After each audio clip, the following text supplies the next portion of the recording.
오늘 본문을 묵상하면서 저는 조금 당황하는 부분이 있었는데 그건 시점이 갑자기 과거로 돌아가기 때문입니다. 저희가 모세오경을 생각하면 출애굽기 생각을 해서 '시간 순서대로 가고 있다.'라고 생각할 수 있는데요. 지금은 시간 순서대로 가다가 갑자기 과거로 돌아가는 모습을 그리고 있어요. 그래서 '왜 그럴까?'라는 좀 고민을 많이 했는데 이 민수기를 강의한 김경렬 교수님이라는 분이 1 장부터 10 장까지를 이렇게 내용을 구분했습니다. 먼저 1 장부터 4 장까지는 이 성막을 중심으로 진영을 배치하고 행군 대형을 지침을 주는 기본적인 틀거리를 만드는 것이고, 5 장, 6 장은 이 성막을 항상 정결하게, 이 예배가 중심된 사람들은 예배자답게 살아야 된다. 그래서 성막 정결성을 유지를 위한 지침들을 말하고 있는 게 5 장, 6 장이고요. 7 장과 8 장은 그 성막을 이제 봉헌하고 성막을 봉사할 레위인을 임직식을 하는 모습을 그리고 있고, 이제 9 장과 10 장은 유월절을 준수하고 행진을 시작하는 모습을 그리고 있다라고 이야기를 하는 거죠. 시간 순서가 아니라 주제 순서라는 겁니다. 성막이 이스라엘 사람들이 어떤 것을 중심으로 하느냐, 성막을 중심으로 움직여야 된다. 이게 1 장부터 4 장. 그 성막은 예배가 중심된 거니까 너희가 예배자답게 정결성을 유지해야 된다.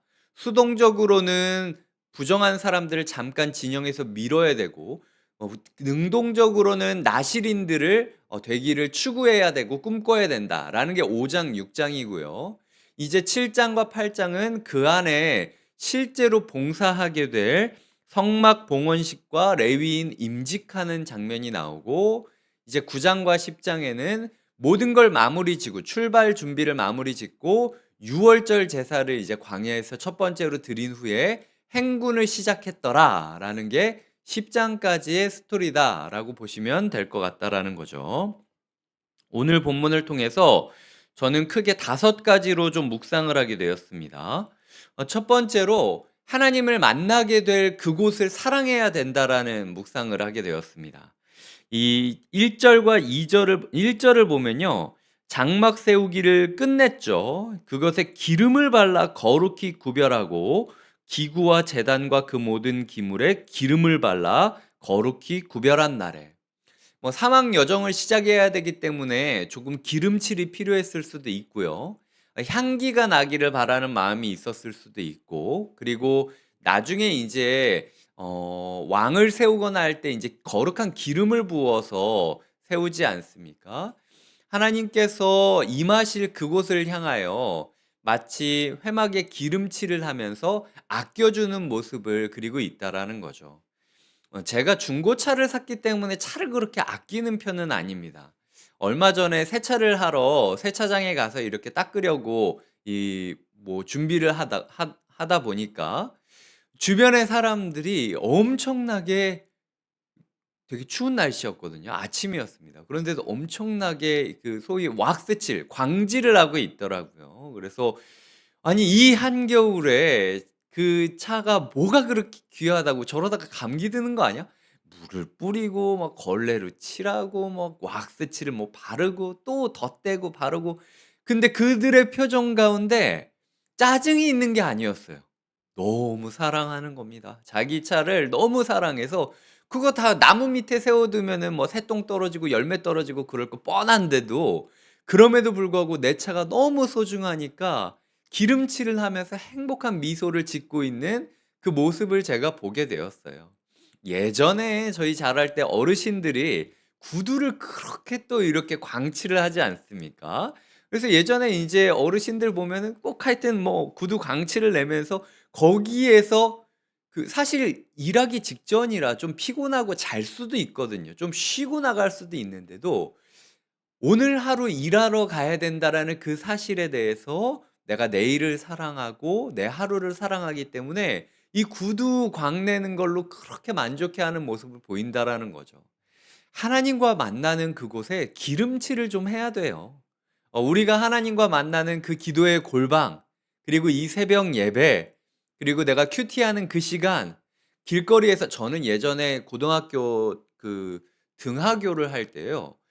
어 거의 1 시간 정도 버스를 타고 가야 했습니다. 그래서 한 15분 정도 걸어가고, 거기서 버스를 타고 한 40분 정도 가고, 이 버스를 내려서 또 한 20분 정도 걸어야 됐었어요. 제가 뺑뺑이 세대인데 뺑뺑이를 하다가 하여튼 엉뚱한 데가 나와 버려 가지고 그렇게 멀리 가는 길이 있었습니다. 근데 제가 항상 그렇게 6 시에서 6시 반에 일어나서 나가는 그 등굣길이 저에게는 행복이었어요. 왜냐면 그 당시 항상 워크맨 뭐 이런 게 있었는데, 돈 있는 애들은 CDP를 틀고 돈 없는 애들은 이제 워크맨을 듣고 다니던 시기였는데, 그 찬양집들을 제가 워크맨으로 이렇게 테이프를 사 가지고 항상 들었어요. 버스 안에서 제가 운 적이 꽤 많이 있었습니다. 고등학교 180 센치가 되는 남자아이가 가방을 메고 그냥 엉엉 울면서 이 버스를 타고 있는 모습들. 근데 저는 그 시간이 너무 소중했던 것 같아요. 그래서 그 시간에 어떤 찬양을 들어야 할지 고민하고, 그리고 내가 하나님께 어떤 기도를 드려야 될지 고민하고 설레어하는 모습들이 제 마음 가운데 있었습니다. 하나님이 계신 곳은 초막이나 궁궐이나 다 어디든 하늘나라가 될 수 있는 거예요. 광야길에 지금 회막을 들고 걸어가야 되는 노동이 앞두고 있지만요. 그래도 우리가 주와 만날 수 있는 곳에 기름칠하는 게 필요하다라는 거죠. 조금이라도 좋은 컨디션으로, 조금이라도 더 사랑하는 마음으로 하나님을 마주하는 것. 그 사랑을 하나님께서 오늘 원하고 계시다라는 게 첫 번째 교훈이고요.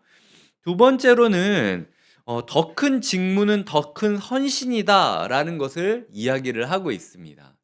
이 회막이 완성되고 나서요, 사람들이 지금 얼마나 기쁘겠습니까? 그런데 그 와중에서도 지도자들은 더 큰 예물을 준비했다라는 거죠. 지도자 한 사람당 소 한 마리씩을 바쳤고요. 지도자 두 사람당 수레 한 대씩을 바쳤습니다. 때로는 혼자서 드린 것도 있고, 때로는 힘을 합쳐서 드린 것도 있어요. 중요한 건 자발적으로 드렸다라는 거예요. 모세가 "야, 이제 이렇게 됐으니까 니네가 이 정도 해야 되는 거 아니야?" 이런 게 아니라, 그들 마음 가운데 너무 벅차오르는 감동이 있어서 시킨 것 이상으로 한 걸음 더 나간 헌신이 있었다라는 거죠.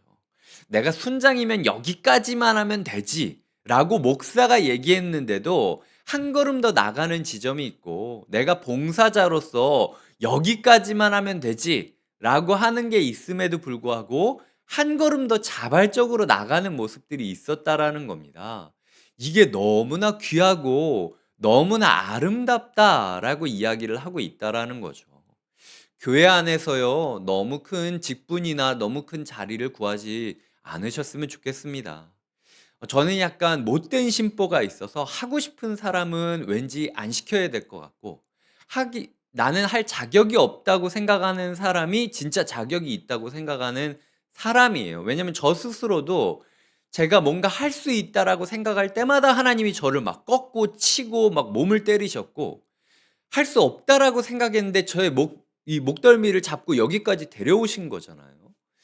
그렇기 때문에 하나님께서 우리에게 원하시는 모습이 더 큰 자리를 원하는 것이 아니라, 지금 네가 서 있는 자리를 감사하고 기뻐하면서 한 걸음 더 나아간 헌신을 자발적으로 연합해서 해 줬으면 좋겠다. 지금 이 12 명의 지도자들이 경쟁한 게 아니에요. 뭐 예를 들어 보시면은 너는 소 한 마리, 나는 소 두 마리, 이런 식으로 싸웠던 게 아니라는 거예요. 너무나도 기쁜 마음이 있었지만 상대방을 존중하면서 함께 발맞추어 걸어갔던 거죠. 그렇다고 우리가 생각했을 때 '야, 뭐 그냥 11명 중에 한 명이 뭘 그렇게 유난을 떨어.'라고 이야기를 하면서 서로 그냥 쪼그라들어 가지고 '에이, 그럼 아무것도 안 해도 되나 보나.' 이게 아니라 적극적으로 같은 마음으로 '어, 그래? 그럼 나는 이거. 그럼 우리는 이거.' 이런 식으로 자발적이고 적극적이고 연합적인 모습이 그들에게 드러나 있었다라는 게 굉장히 중요한 모습이죠. 그게 지도자의 자질인 겁니다. 군림하는 것이 아니라, 그리고 자랑하는 것이 아니라 자발적으로 헌신하고 연합하는 것. 그 헌신의 공동체가 우리의 리더십들이 될 수 있기를 꿈꿔 주셔야 된다라는 것이죠.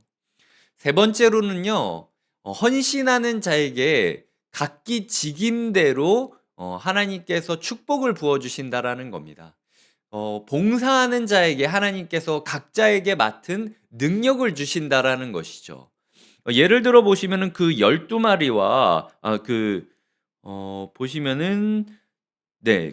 이 3 절에 보면 수레 6 대와 소 12 마리가 있는데요.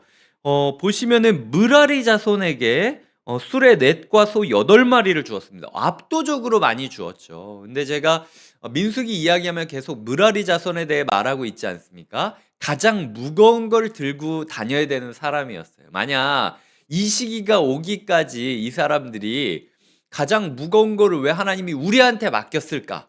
라고 꿍시렁꿍시렁 거렸으면은 이게 이들에게 축복으로 갔겠습니까?